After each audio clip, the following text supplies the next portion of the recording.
19ኛው መቶ ክፍለ ዘመን መጨረሻ አውሮፓውያን የኢኮኖሚ አቅማቸው የፈረጠመበት ዘመን በተለይ የካፒታሊዝም ስልተምርት ወደ ከፍተኛ ደረጃ ደርሶ ስለነበር አውሮፓውያን አፍሪካን ለመቀራመት በርሊን ላይ ስምምነት ፈጠሩ። ኢጣሊያም አይኗን ኢትዮጵያ ላይ ጣለች። በወቅቱ የኢትዮጵያ ኢኮኖሚ በከብቶች እልቂት ምክንያት እጅግ የተዳከመ ነበር። የእርሻ ተግባሩም ቢሆን ከዳር እስከ ዳር እክል ገጥሞት ነው የነበረው። ጊዜውን የታሪክ ጸሐፊዎች ክፉ ቀን ብለው ይጠሩታል። የኢትዮጵያ ፖለቲካ በርስ በርስ ግጭት ተናጋ። ህዝቦቿም በወረርሽኝ ተፈተኑ። የኢጣሊያን መንግስት ይህንን አጋጣሚ በመጠቀም ኢትዮጵያን ለመውረር ያልሸረበው ሴራ አልነበረም። የውጫሌ ውልም የዚሁ አንድ አካል ነበር። ውጫሌ የተገዥነት ፍርድን አመጣች። በወቅቱ ትክክለኛ ዳኛ ታጣ፣ ሸምጋይም ጠፋ። ሁሉም ጉልበታቸውን ፈርቶ ጭጭ አለ። አይ ውጫሌ።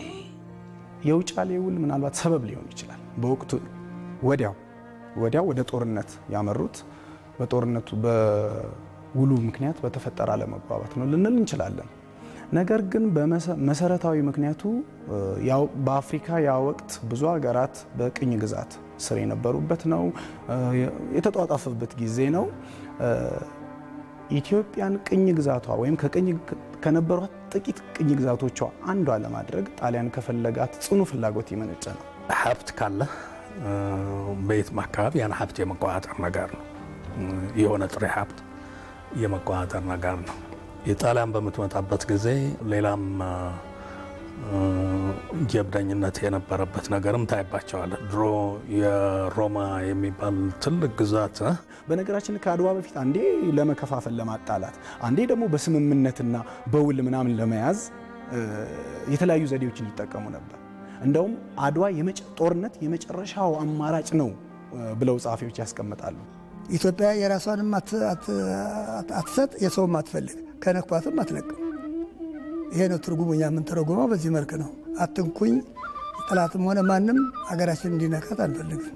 ተነካን ደግሞ ያው ዋጋውን አግኝቶ ይመለሳል።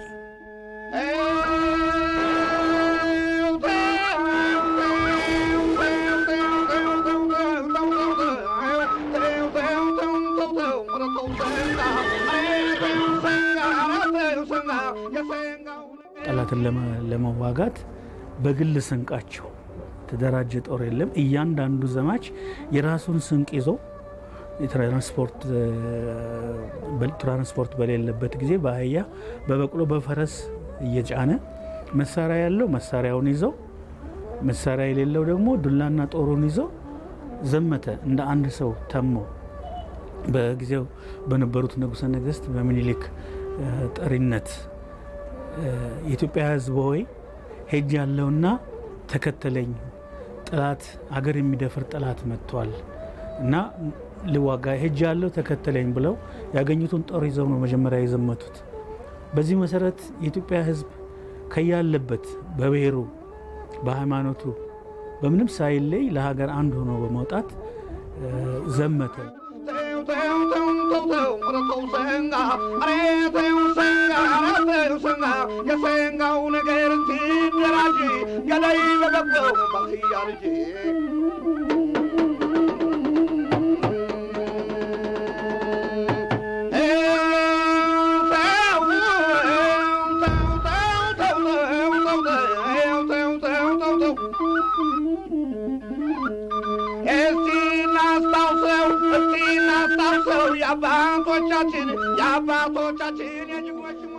ጊዜው ተቃረበ። ተራሮችን ሊንዱ የሚችሉ መድፎችንና ወታደራዊ ሳይንስ የሰለጠኑ 20 ሺህ ወታደሮችን አሰለፉ። አጤ ምኒልክም የሰለጠነ ወታደር ስላልነበራቸው ህዝቡን ክተት አሉት።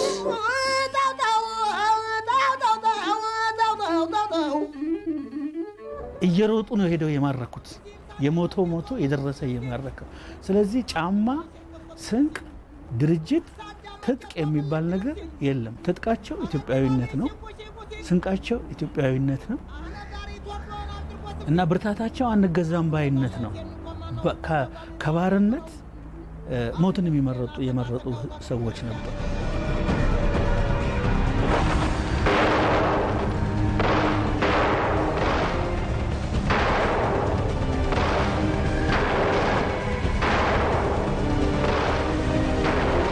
አስቀድሞ ህዝቡ በሀገር አንድነት ጉዳይ በነጻነት ጉዳይ የጠለቀና የጠበቀ ትምህርት አለው በዛ የታነጸ ህዝብ በመሆኑ ማለት ነው።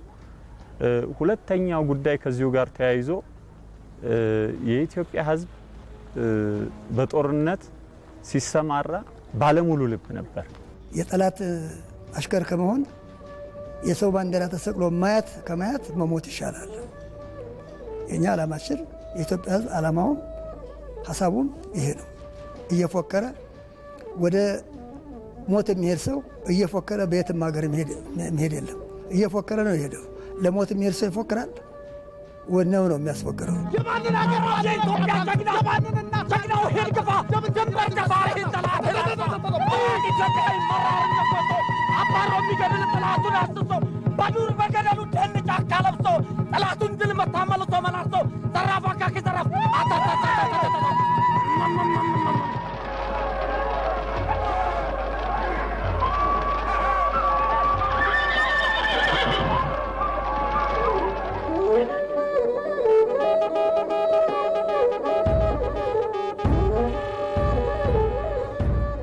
የአድዋ ጦርነት ከመጀመሩ በፊት ጀነራል ባራቴሪ ከኤርትራ ወደ ኢጣሊያ ባመራበት ወቅት ህዝቡ ሁሉ ወጥቶ ተቀበለው። ገና ሳይዋጋ ታላቁ ድል አድራጊ ጀግና እያሉ አሞካሹት። እርሱም አደርገዋለሁ ሲል ፎከረ። እመኑኝ አላቸው። አመኑት። ምኒልክን በቀፎ ውስጥ አስሬ ወደ ሮማ መጣዋለሁ አላቸው። አጨበጨቡለት። የሮምን ገናናነት ኢትዮጵያኖችን በመደምሰስ አድሰዋለሁ አላቸው። እልል አሉለት። ሮም በደስታ ሰከረች። በጣሊያን አይን አንሳና ኮሳ ለጦርነት የቀረበችው ኢትዮጵያ በመጀመሪያው ጦርነት አምባላጌ ተራራ ላይ የመሸገውን የጣሊያን ወታደር ሽቅብ ገጠመችው። ድሉ ተጀመረ። የጣሊያን የአምባላጌ ጦር አዛዥ ማጆር ጦዘሊ በኢትዮጵያን አርበኞች ጥይት ተነጠቀ። የተረፉትም ቢሆን ወደ መቀሌ ሽሽታቸውን ተያያዙት። ያላጀው ላይ የተደረገው አቀማመጡ በጣም አስቸጋሪ ነበር። ምክንያቱም የኛ ሰራዊት የሚንቀሳቀሰው ከታች ከሸለቆ ነው። እንጠላት ያለው አላጀ የሚባለው ተራራ ከፍተኛ ተራራ ላይ ነው ያለው። ያን ነገር ተቋጥሯ አስቸጋሪ ነበር። መድፎች ነበሩ። ሰራዊቱ ጥቂት ቢሆንም 2000 አካባቢ ነበር የነበረው። የጠላት ግን የተቋጠረው ቦታ በጣም አስቸጋሪ ነበር።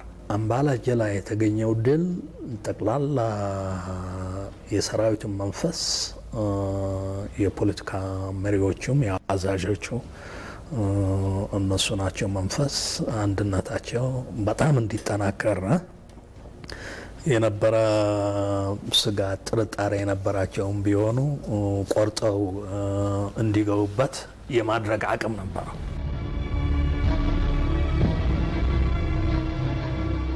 የኢትዮጵያ ጦር ባለው መሳሪያ እንደ ንብ ማለት ይቻላል። ታሪክ ጸሐፊዎች እንደሚሉት እንደ ማዕበል ነው የሄደው እና ጣሊያኖች እስኪገርማቸው ድረስ የመጀመሪያው ረድፍ ሲወድቅ ከኋላ ሌላ ረድፍ ይመጣል። የመጀመሪያው ረድፍ ሲወድቅ ከኋላ ሌላ ረድፍ ይመጣል እና በመጨረሻ ዙሪያውን በመክበብ ያው በታሪክ ላይ እንደተጻፈው ብዙ ጄኔራሎች ማርከው ብዙ ጦር ማርከው ጣሊያኖች ድል ሆነው ወደ ኋላ ሊያፈገፍጉ ችለዋል።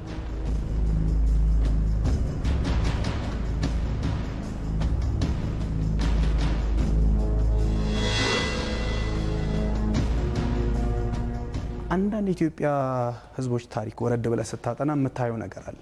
አንድ ነው የገጠመኝን በትንሹ ልንገር። ሴት ወይ ሚስት ባሏ ጦር ሜዳ ለመዋጋት ሄዶ ሬሳው ቢመለስ ቢመጣ እኔን የኔ ጀግና የምትለው በተለይ ደረቱን ተወግቶ ሲሞት የኔ ባል ሲጋፈጥ ነው የሞተው፣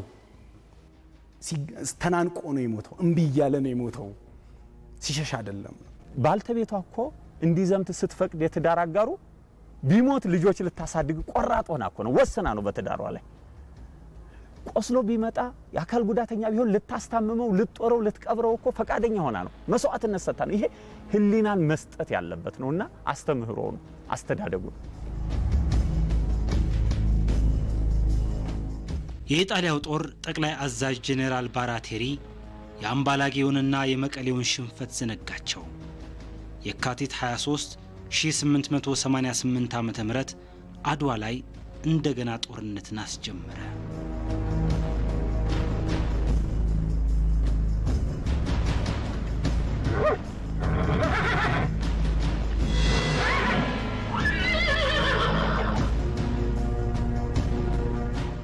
ጄኔራል ባራቴሪ እንዲያ የተማመነበት የጦር ኃይልና መሳሪያ እንዳልነበረ ሆነ በረሃብ የተጠቁ በበሽታ የተፈተኑ ተበታትነዋል የተባሉት ህዝቦች ከመቼውም ጊዜ በላይ አንድ ሆነው ድሉን በመዳፋቸው ጨበጡ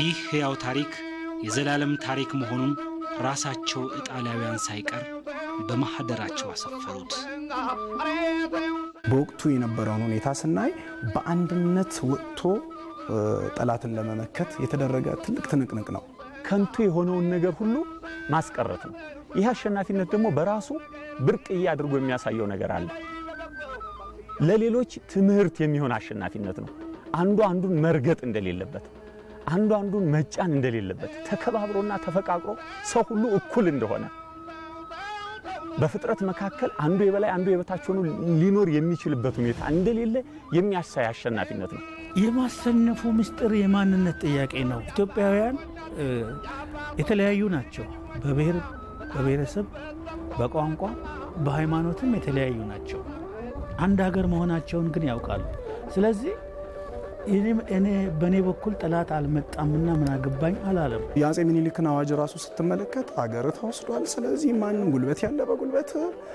አቅም ያለ በሌላው ብቻ ማንም ሰው የአድዋ ጦርነት ተካፋይ እንዲሆን ነው ጥሪያቸው የሚያመለክተው የንጉሱ ሐሳብ ከህዝቡ ሐሳብ ጋር አንድ መሆኑ ህዝቡ ጥቃቅንና ጊዜያዊ የሆኑ ነገሮችን ረስቶ ዘላቂ ስለሆኑ ስለ ሀገሩ ጉዳይ ስለ ክብሩ ጉዳይ ስለ ጎጆው ስለ ትዳሩ ክብር ሲነካ ትዳርህን ጎጆም አብሮ ስለሚናገር ህልውና ስለሚናገር ስለ ሃይማኖቱ በተሰማው ስሜት የከፈለው መስዋዕትነት ነው ስንቁ ሲያልቅ ከያካባቢው ካለው ገበሬ ስንቁ ማግኘት አለ ሶ ሰራዊቱን የተሸከመው ጠቅላላ ፖለቲካ ስርዓቱን የተሸከመው እነዛ ህዝቦች ናቸው ያሉንን መረጃዎች ሁሉ ስንመረምር በአጭር ቃል የአድዋ ድል የሁሉም ኢትዮጵያዊ ድል ነው እንደ ድል ስታይ በአድዋ ጦርነት ወቅት ያልተሳተፈ የኢትዮጵያ ክፍል ወይም የኢትዮጵያ ብሔር ብሔረሰብ አለ ብሎ ማሰብ ያስቸግራል ብለው የሚገልጹበት ሁኔታ አለ ከሰሜን ከምዕራብ ከምስራቅ ከደቡብ ከያንዳንዱ አካባቢ ተንቀሳቀሰው የኢትዮጵያ ህዝብ በቻለው አቅም ሁሉ የተሳተፈበት ጦርነት ነው ስለዚህ የአድዋ ድል ልድገመው መሰለኝ ቅድም ያልኩትን የኢትዮጵያ ህዝቦች ሁሉ ድል ነው አሁን የኢትዮጵያ ህዝቦች ብሔር ብሔረሰቦች በሚበጃቸው መንገድ በሚጠቅማቸው መንገድ በታሪካቸው የነበረውን ቁስል ያን ሁሉ ጥፋት ሽራው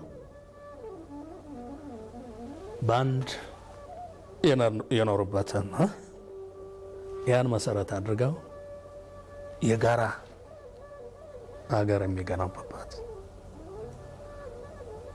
የጋራ ኑሯቸውን ኢኮኖሚ ህይወታቸውን እያዳበሩ እያሳደጉ የሚሄዱበት ተቻችለው ተፈቃቅደው የሚኖሩበት ሀገር ለማድረግ ያስቻለ አንድ መነሻ ሀገርም ሰጥቷል አድዋ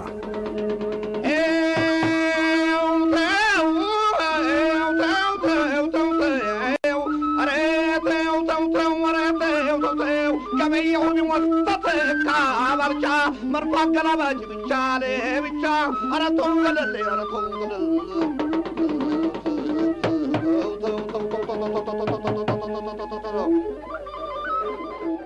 ለግፍና ለበደል ለከንቱ ነገር ራስን ዝቅ አለ ማድረግ ሰብአዊ የሆነው ይሄ አስተምህሮ አብሮት አድጓል ኢትዮጵያዊ አስተዳደግ ነው ይሄ በሃይማኖት ጎራ የተከፋፈለ አስተሳሰብ አይደለም ኢትዮጵያዊ አስተሳሰብ ሆኗል በቀል አስተሳሰብ ሆኗል ለዛ ነው ለድልም ያበቃል ኢትዮጵያ ከዓለም ተለይታ ከአፍሪካ ተነጥላ የራሷን የነጻነት ድንበር ፈጠረች የሀገር ልዕልናን ያረጋገጡት እነዚያ ትውልዶች ኢትዮጵያ የነጻነት ደሴት ኢትዮጵያ የነጻነት ተምሳሌት መሆኗን አስመሰከሩ ይሄ ድል ለኢትዮጵያ ብቻ አይደለም ለመላው አፍሪካ ጥቁር ኢትዮጵያን ጥቁር ሰው ጣሊያን አሸነፈች ነጭ አሸነፈች ሲባል በመላው ውስጥ ለመላው አፍሪካ ወይም ለመላው ዓለም ያስደነቀ ጦርነት ነው አፍሪካውያን አውሮፓውያንን ያሸነፉበት ጥቁር ሰራዊት ነጮችን ያሸነፈበት ተብሎ ነው ይሄ እንግዲህ አፍሪካ ላይ ያለው ትርጉም ምንም የሚያጠያይቅ አይደለም የአፍሪካ ድል ነው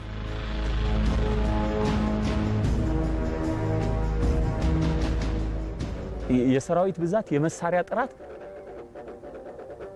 ከዓላማ ጽናት በታች መሆኑን ዓላማው ጽኑ የሆነ ህብረት ያለው ፍቅር ያለው በአንድነት በጋራ መስዋዕትነት ለመክፈል የወሰነ ህዝብ የሰራዊት ብዛትና የመሳሪያ ጥራት እንደማያሸንፈው የተማርንበት ነው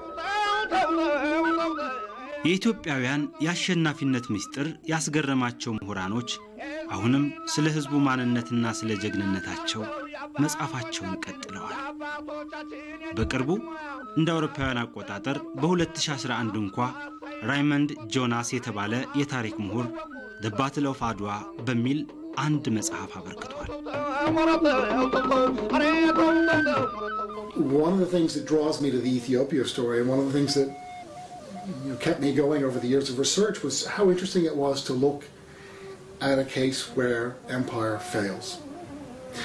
Because it's by looking at the exceptional case that I think we begin to understand a little bit better what was so contingent about the process. I mean, empire is such a powerful force, and the imbalance in forces is so great that there is this sort of relentless quality to European imperialism in the 19th century.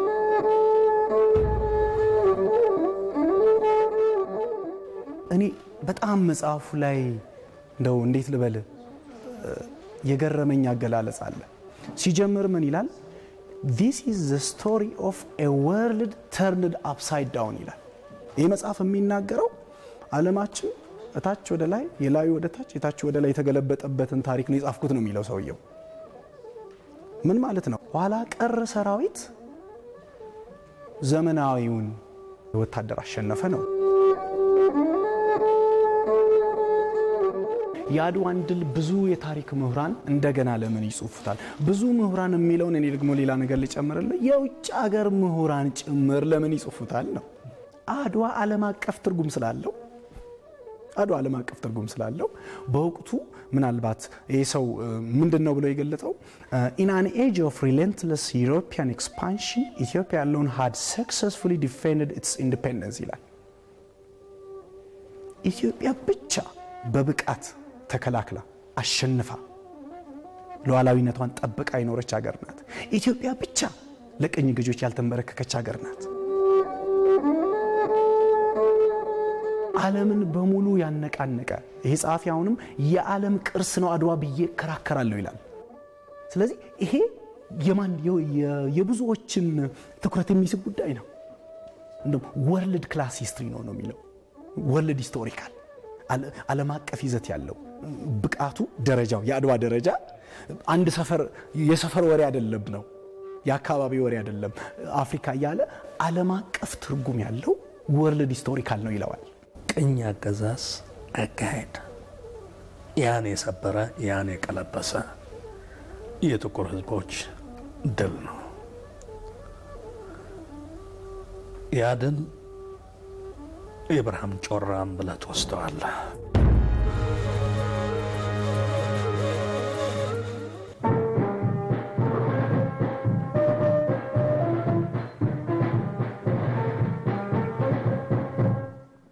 የዘውዳዊው ሥርዓት አክትሞ ደርግ ስልጣን ላይ እንደወጣም ኢትዮጵያ የጎረቤት ጠላት ተነሳባት የሶማሊያው ፕሬዝዳንት ዚያድ ባሬ አንድ አምስተኛውን የኢትዮጵያ ምድር ግዛቴ ነው ብሎ ጦሩን ይዞ ወደ ኢትዮጵያ ገሰገሰ።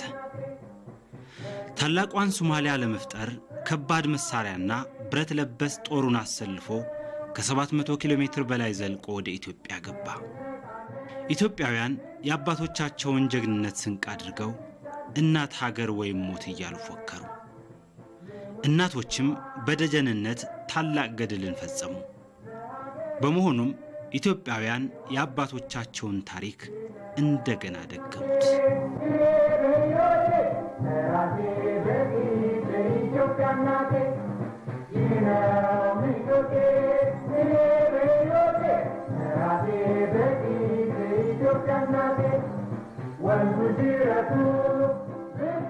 የታሪክ ቅብብሎሽ ብለህ የምትወስደው ሄዶ ስብዕና ላይ ነው የሚገለጸው፣ አስተሳሰብ ላይ ነው የሚገለጸው። ቅድም እንዳልኩ ያን ጊዜ አድዋ ላይ ብንሸነፍ ኖሮ በጠቅላላ ምናምን ይገደብት እናንተን ያረግ ነበር ለመመለስ ያስቸግራል። ሶማሊያና ኢትዮጵያ ጦርነት ያው ሶማሊያን በዛን ጊዜ የነበሩት አመራሮች ትልቋን ሶማሊያ እንመሰረታለን ከሚል የነበራቸው ምኞት ለማሳካት ነበር። በጊዜው ሶማሌ የነበረችበት ሁኔታ በጣም የታጠቀች ነበረች። ምክንያቱም ሶቪየቶች የዛን ጊዜ ሶማሊያ ውስጥ ገብተው በደንብ አሰልጥነዋቸዋል፣ በደንብ አስታጥቀዋቸዋል።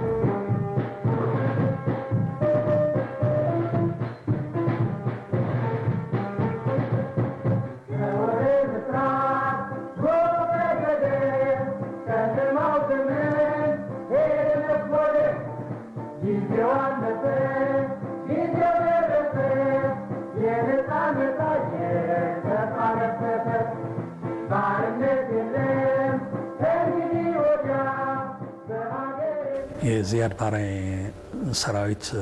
ሰራዊትን የቀለበሰው ያን ጊዜ ሚሊሻ ነበር የሚባለው። የሚሊሻ ሰራዊት ታስታውስ እንደሆነ ከብዛቱ ማኳያ ከእልሁ ማኳያ ከፍተኛ አቅም ነበር የነበረው። ያ ገበሬ ነበረ በአብዛኛው ስታዩት።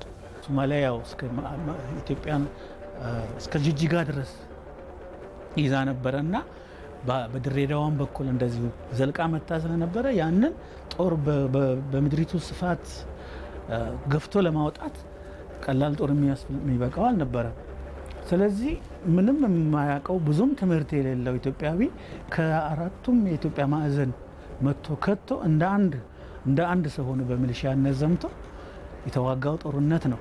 ቀላል ጦርነት አልነበረው።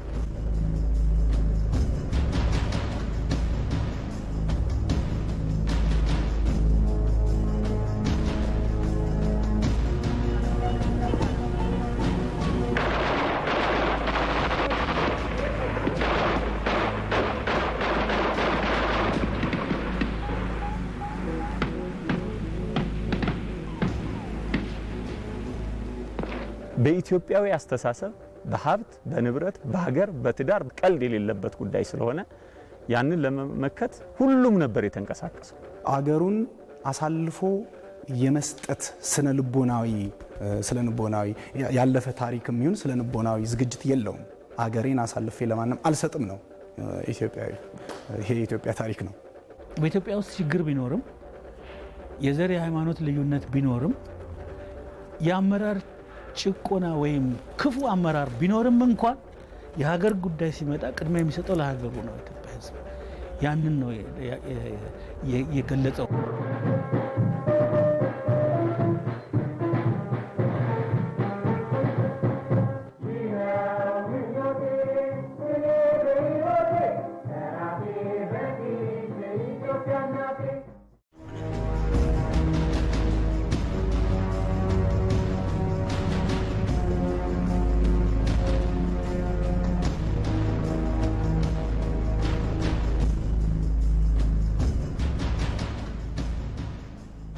ኢትዮጵያ ለልማት እንጂ ለጦርነት ጊዜ አልነበራትም።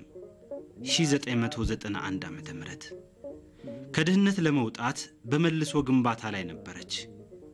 ታዲያ የኤርትራው መንግስት ልማት ዲሞክራሲና መልካም አስተዳደር ማስፈን ሲሳነው የኢትዮጵያን ምድር በኃይል ወረረ።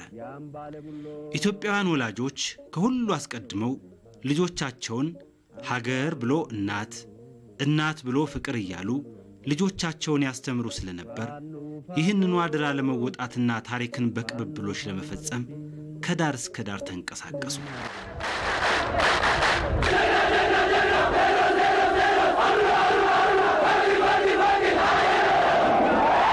ተከብረሽ ኖርሽው በአባቶቻችን ደም በአባቶቻችን ደም እናት ኢትዮጵያ የደፈረሽው ደም የደፈረሽው ደም ተከብረሽ ኖርሽው በአባቶቻችን ደም በአባቶቻችን ደም አንድ ላይ እናት ኢትዮጵያ የደፈረሽው ደም የደፈረሽው ደም እኔ ካለፉት ሁለት ጦርነቶች ጋራ ነው ማየው። ምክንያቱም አሁንም የዘመተው ብሔር ብሔረሰቡ ነው። አሁንም ቀድሞ የነበረውን ታሪኩን ለመድገም ነው። ያንን አልደፈሩም ባይነቱን ነው ያሳየው በዚህ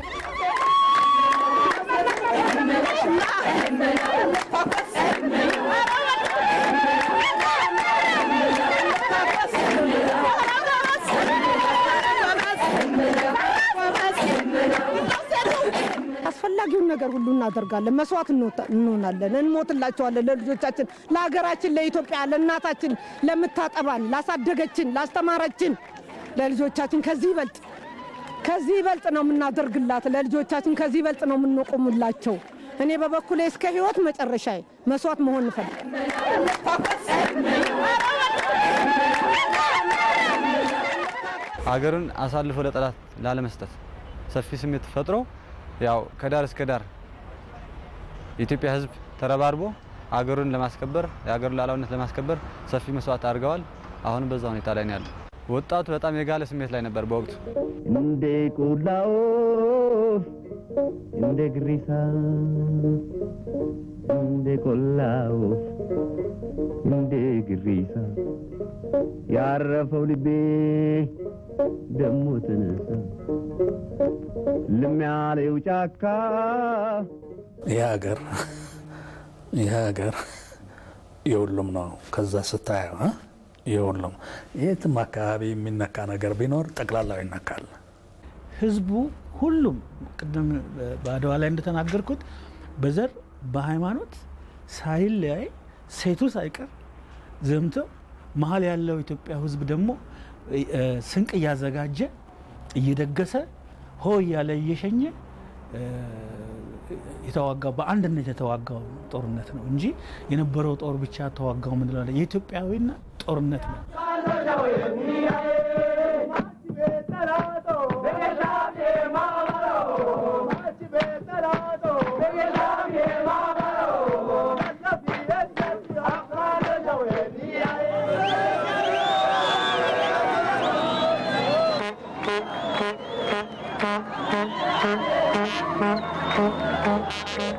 ተከብረሽ ኖርሽው በአባቶቻችን ደም በአባቶቻችን ደም እናት ኢትዮጵያ የደፈረሽው ዛሬ የሆነ ሁሉ የትላንት ውጤት ነው። ነገ ደግሞ ዛሬ የምናደርገውን እየጠበቀ ነው። ዛሬ የሚሆነውን ነው የሚጠበቀው ነገር። የአክሱም ሐውልት ስትል የአድዋ ድል እንዲህ እያልን አሁን የምናወራው ነገር ሁሉ የዛሬን ገጽታ የዛሬን ማንነት የዛሬን እኛነት የቀረጸ የሰራ ጉዳይ ነው። ነገን ደግሞ በተመለከተ ዛሬ እጅግ በጣም ወሳኝ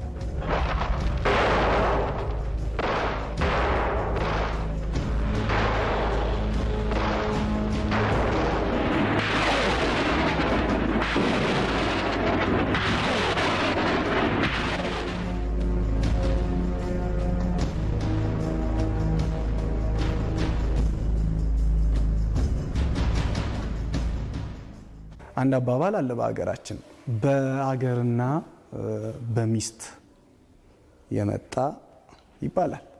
ኢትዮጵያ በታሪኳ ለማንም ወራሪ ኃይል እጅ ሰጥታ ተንበርክካ የማታውቅ ሀገር ናት። እንደ ቆላው እንደ ግሪሳ እንደ ቆላው እንደ ግሪሳ ያረፈው ልቤ ደሞትን ድል ለማድረግ መመዘኛው የስነ ልቦና ዝግጅት ነው መሆኑን ተምረንበታልና ይሄ ትውልድ ከፊቱ ለሚገጡት ማንኛቸውም ትግሎች ማንኛቸውም መስዋዕትነቶች ድል ማድረጊያው ዋናው መሳሪያው የስነ ልቦና ዝግጅትና ብቃት መሆኑን የተማረበት ነው። እንደው ዘራፍ የዋን አገሬን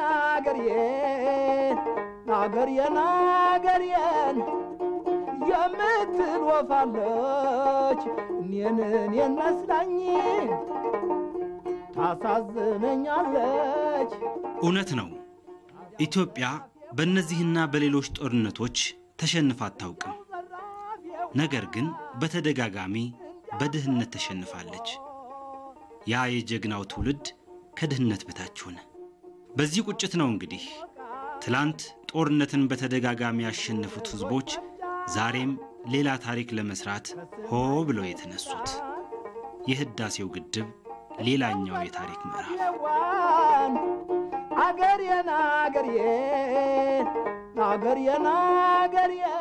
ልክ እንደ አድዋው ሁሉ የህዳሴው ትውልድ የአደራ ባንዲራውን ተቀበለ። ዘመን የማይሽረው አሸናፊነታቸውን በልማት ሊደግሙት የማይዝል ክንዳቸውን አንስተዋል። ታሪክን በአደራ ተቀብሎ ታሪክ ሰርቶ ለቀጣዩ ትውልድ ማስተላለፍ ማለት ይኸው ነው። ድሃ ስትሆን ነው የምትደፈረው። ደካማ ስለምትሆን ማንም ይደፍራል። ማንም ጣሊያኖች ይሄንን ደካማነታችንን አይተው ነው ያን ሁሉ ሀገር አቋርጦ መጥተው የወረሩ ነው። ድሃ ስትሆን ትናቃለህ። ድሃ ስትሆን ያለህ ኢሜጅ የሚኖርህ ኢሜጅ በዓለም አቀፍ ደረጃ በጣም ዝቅተኛ ይሆናል። ስለዚህ ከድህነት መውጣት እና ጠንካራ መሆን ወሳኝ ነገር ነው። አጼ ሚኒሊክ ጣሊያን አገራችንን በወረራት ጊዜ ክተት ሰራዊት ብለው ሰራዊቱን ሲጠሩት የብዙ ንጉሶች ሀገር ነበረች ኢትዮጵያ። እያንዳንዳቸው በድንበር ይጋጩ ነበር። የዛን ጊዜ ታሪክ እንደሚነግረን ግን ጠላት መጣ ሲባል ለሀገራችሁ ማትመጡትን ማርያምን አልምራችሁም ባሉ ጊዜ እስላም ክርስቲያኑ የተከፋፈለው ንጉስ ሳይቀር ግር ብሎ መጥቶ ባንድነት ተቋቁመን የጠላትን ሰራዊት አንኮታኩተን ሀገራችንን በነጻነት አስጠብቀናታል። አባይ እኔ ሳልወለድ እሱ ከተወለደ ጊዜ አንስቶ አቀርቅሮ ኢትዮጵያን 3 ጊዜ 4 ጊዜ ዞሮ ይነጉድ ነበረ ሃይ የሚለው ስለሌለ በግድቡ ተጠቃሚ እኛ ብቻ ነን ሲሉ የነበሩ ሁሉ ቁርጠኝነታችንን አይተው እነ ግብጽ መጥተዋል አብረው ሊሰሩ። አገር ወዴት ነው ተብሎ ሲጠየቅ አገር ወዴት ነው ተብሎ ሲጠየቅ አገር የሌለው ሰው እንደምን ይጨነቅ። አድዋን የሚያህል ድል ይዞ የተሽመደመደ ትውልድ መፈጠር የለበትም ከሚል አቋም መነሳት አለብን። አባቶቼ ተሸንፈው አያውቁም እኔ የማን ልጅ ነኝ ብሎ የሚጠይቅ ትውልድ ነው የሚያስፈልገው። እንዲያው ዘራፍ የዋ እስቲ ዘራፍበት። ሁልጊዜ እኛ ታሪክ ሰሚዎች ነበር። አንዳንዴ ከአያቶቻችን ጋር ስቀመጥ ይገርምሻል እንጂ የዛኔ ጣሊያንን ያደረጉት ጉድ ዛሬ አንድ ትልቅ ሸክም ከላይ ላይ ወረደልኝ ማለት ነው ለኔ። ሁሌ ታሪክ ሰሚ ነኝ ይገርመኛል። እኔ ደግሞ መስቀል ነው እንደው እድሜ ሰጥቶኝ እንደነሱ ታሪክ ሰርቼ ዛሬ ይገርምሃል ልጄ ለአባይ ያደረኩት ነገር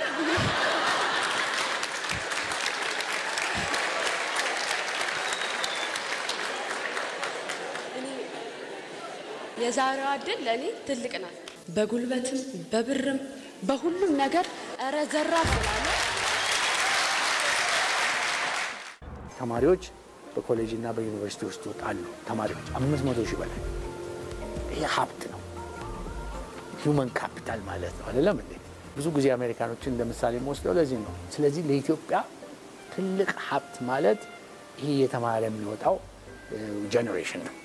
ይሄን ወደፊት ኢትዮጵያን ካሉት መሪ ከሚባሉት ኢመርጂንግ ኢኮኖሚስ አንዱ ያደርጋታል የሚል ግምት ያለ ይለዚህ ይሄ ትውልድ እየተማረ ነው ያለው። እንግዲህ በየዕለቱ በትምህርት ቤቱም በኑሮውም በሁሉም ነገር እያየው ነው ያለው። በጽሞና ዛሬ ቁጭ ብሎ ይሄ ትውልድ ምንድነው ታሪኩን ወደ ኋላ መመርመር አለበት። በምን ብርታት ነው እነኛ ሰዎች ጭብጦ ይዘው በእግራቸው ከዚህ እስከ አድዋ ተጉዘው በአንድ ቅል ውሃ እየጠጡ ያንን የገዘፈ ጠላት አሳፍረው የመለሱት? በኢትዮጵያ ታሪክ ውስጥ ትልቅ ምዕራፍ ይዞ የሚገኝ በኢትዮጵያ ታሪክ ብቻ አይደለም በዓለም ታሪክ ውስጥ በአፍሪካ ታሪክ ውስጥ ትልቅ ምዕራፍ ይዞ የሚገኝ ነው የአድዋ ታሪክ።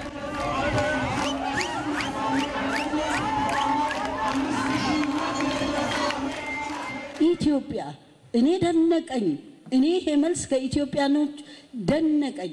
እያንዳንዱ ተነስቶ ማንም ሳያስገድደው ይሄ ግዴታ የሌለበት የሀገር ውዴታ ልክ እንደ ጦርነት የውጭ ዜጋ ወይንም ውጫዊ ጠላትን እንደማሸነፍ ድህነትን ደግሞ ከዚህ በላይ አይቶት ለልማት መነሳቱ እጅግ የኢትዮጵያ ሕዝብ አኩርቶኛል።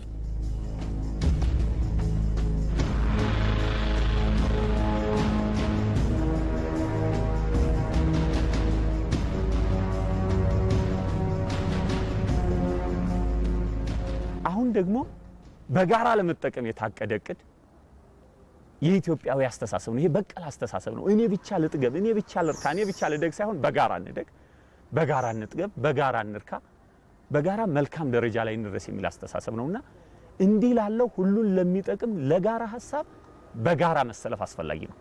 ችላ ሊባል ለደቂቃ እንኳን ሊዘነጋ የሚገባው ጉዳይ አይደለም። ሳር ቅጠሉ ትንሽ ትልቁ ለሀገር የሚሆን ጉዳይ ነው። ይሄ ለገሌ ወይም ለገሊት የሚሆን ጉዳይ አይደለም። ጊዜያዊና ተራ የሆኑ ነገሮችን በመርሳት ዘላቂ ለሆነው ጉዳይ በጋራ መሰለፍ ይሄ ኢትዮጵያዊ አስተምህሮ ነውና ሁሉም ይሄንን ልብ ሊለው ይገባል እላለሁ።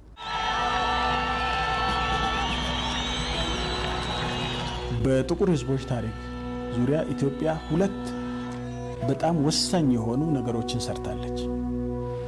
አንደኛው የኢትዮጵያ ሕዝቦች በሙሉ ሃይማኖት ሳይለያቸው ብሔር ሳይለያቸው መስዋዕትነት በመክፈል ለጥቁር ሕዝቦች በሙሉ መኩሪያ የሆኑበት አንድ ታሪክ ምዕራፍ አልፏል።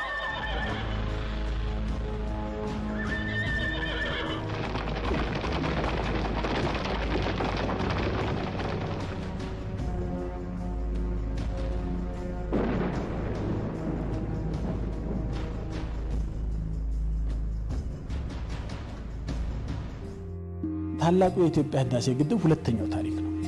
የአፍሪካ አገሮች ትንሿን ፕሮጀክት እንኳን ለመስራት ያለ እርዳታና ያለ ብድር አይቻልም ብሎ ሲያስቡ የነበሩትን አመለካከት ሰብሮ ብዙዎች ያውም ደሃ ረሃብ ያጠቃት ጦርነት ስትራመስ የነበረች አገር ብሎ ሲወስዷት የነበረች አገር ሁለተኛውን ታሪክ እየሰራች ነው። የኢትዮጵያ ህዝቦችን በመላ ለማንቀሳቀስ አቅም አለ።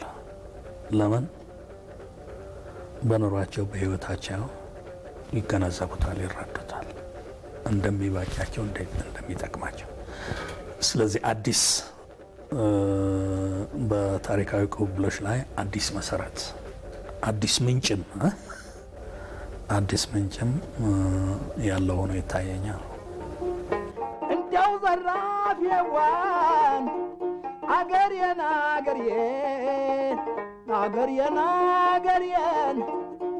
የምትል ወፋለች እኔን መስላኝ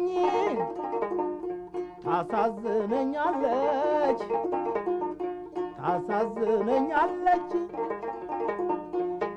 አገር ወዴት ነው ተብሎ ሲጠየቅ አገር ወዴት ነው ተብሎ ሲጠየቅ አገር የሌለው ሰው እንደምን ይጨነቅ